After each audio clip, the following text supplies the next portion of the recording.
வணக்க மக்களே, அனைவருக்கும் வணக்கம். நகைக்கடன் தள்ளுபடி பண்ண போகிறாங்களா இல்லையா? யாருக்கு இந்த நகைக்கடன் தள்ளுபடி கிடைக்கும்? எந்த பேங்க் பட்டியல் வைத்திருப்போம் நபர்களுக்கு நகைக்கடன் தள்ளுபடி கிடைக்கும் என்பன பற்றி ஒரு முக்கியமான தகவலை இந்த வீடியோ பதிவில் நம்ம பார்க்கலாம். நீங்கள் நம்முடைய சேனலில் முதல் முறையாக பார்க்குறீங்க அப்படின்னா மறக்காமல் ஒரு சப்ஸ்கிரைப் அண்ட் பெல்லை கிளிக் பண்ணி வச்சுக்கோங்க. ஸோ வாங்க இந்த வீடியோக்குள்ளே நம்ம போகலாம். நகைக்கடன் தள்ளுபடி. நகைக்கடன் தள்ளுபடி செய்வது குறித்து ஒரு அரசாணையை தமிழக அரசு வெளியிட போகிறாங்க. யாருக்கு இந்த நகைக்கடன் தள்ளுபடி இனி வரும் காலங்களில் பொருந்தும்? ஏற்கனவே 2021 தள்ளுபடி செய்யப்பட்டவர்களுக்கும் மீண்டும் நகைக்கடன் தள்ளுபடி செய்யப்படுமா அப்படின்ற மாதிரி கேள்விகளுக்கு இது எழும்பிகிட்டே இருக்குது. ஸோ இதுக்கு பார்த்திங்கன்னா அரசு தரப்புலேருந்து ஒரு முக்கியமான அறிவிப்பு வரக்கூடிய தேர்தல் அறிக்கை. 2026 சட்டமன்ற தேர்தல் தொடங்க இருக்குங்க. இதற்கு உண்டான தேர்தல் தேதிகளை ஜனவரி இறுதி இல்லை பிப்ரவரி முதல் வாரத்தில் தேர்தல் தேதி வெளியாகிடும். ஸோ எந்த கட்சி ஆட்சிக்கு வந்தாலும் சரி நகைக்கடன் தள்ளுபடி அப்படின்றது நிச்சயமாக உறுதியாக்கப்பட்டுள்ளது.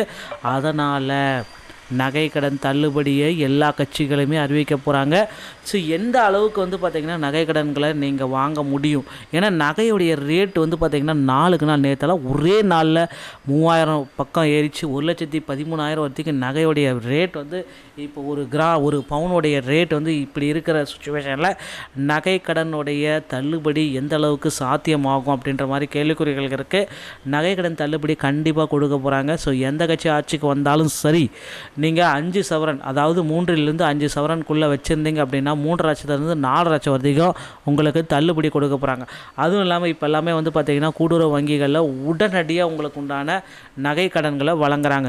ஸோ இன்றைக்கி நீங்கள் போயிட்டு ஃபார்ம் கொடுத்தீங்க, நகை கடனில் வைக்கிறீங்க அப்படின்னா அடுத்த அரை மணி நேரத்தில் கடன் உங்கள் கைக்கு வந்துடும்.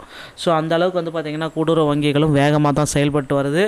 ஸோ அடுத்தடுத்து பார்த்திங்கன்னா நகை கடன்களை நீங்கள் பெறுவதற்கு அலைய வேண்டாம். உங்கள் அருகாமையில் இருக்கிற கூட்டுறவு வங்கிகளில் அடகு வைத்து நீங்கள் நகைக்கடன் தள்ளுபடியை பெற்றுக்கலாங்க.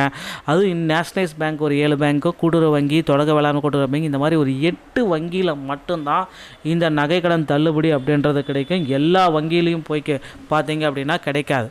ஸோ அதனால் கூட்டுறவு வங்கிகள் உங்கள் அருகாமையில் இருக்கிற தொடக்க வேளாண்மை கூட்டுறவு வங்கிகளில் சென்று நகைக்கடன்களை 5 சவரனுக்குள்ளாமல் வச்சுக்கோங்க. ஸோ கிட்டத்தட்ட இப்போ நகையோடைய ரேட் அதிகமாக இருக்கிறதுனால உங்களுக்கு 3 லட்சத்துலேருந்து 4 லட்சம் வரைக்கும் தள்ளுபடி நகை கடனே கொடுப்பாங்க. இந்த அமௌண்ட் பார்த்திங்கன்னா டோட்டலாக தள்ளுபடி செய்ய போகிறாங்க. எப்போ அப்படின்னு பார்த்தீங்கன்னா வரக்கூடிய எலெக்ஷன் முடிஞ்சு அடுத்த ஒரு மாதத்துலேயே தள்ளுபடியும். ஸோ மே ஜூனில் பார்த்திங்கன்னா உங்களுக்கு உண்டான தள்ளுபடியை நம்ம நிச்சயமாக எதிர்பார்க்கலாங்க.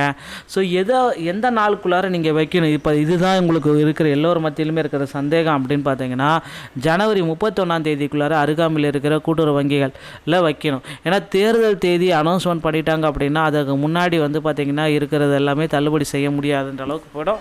அதனால் ஜனவரி 31 முன்னாடி அருகாமையில் இருக்கிற பேங்க்கில் கூட்டுறவு வங்கிகளில் நகைக்கடனை வைத்து பெற்றுக்கொள்ளுங்கள். ஸோ அதற்கு பிறகு நீங்கள் வச்சிங்க அப்படின்னா நகைக்கடன் தள்ளுபடியில் எலிஜிபிள் கேண்டிடேட்டாக உங்களுக்கு வர முடியாதுன்ற மாதிரி தகவல் வரும். பொறுத்து நம்ம பார்க்கலாம். ஸோ எந்த கட்சி ஆட்சிக்கு வந்தாலும் சரி நகைக்கடன் தள்ளுபடி கண்டிப்பாக உங்களுக்கு கிடைக்கும். கவலையை விடுங்க. வீடியோ உங்களுக்கு பிடிச்சிருக்குன்னு நினைக்கிறேன். மீண்டும் ஒரு நல்ல தகவலோடு நான் உங்களை சந்திக்கிறேன். நன்றி, வணக்கம், தேங்க்யூ.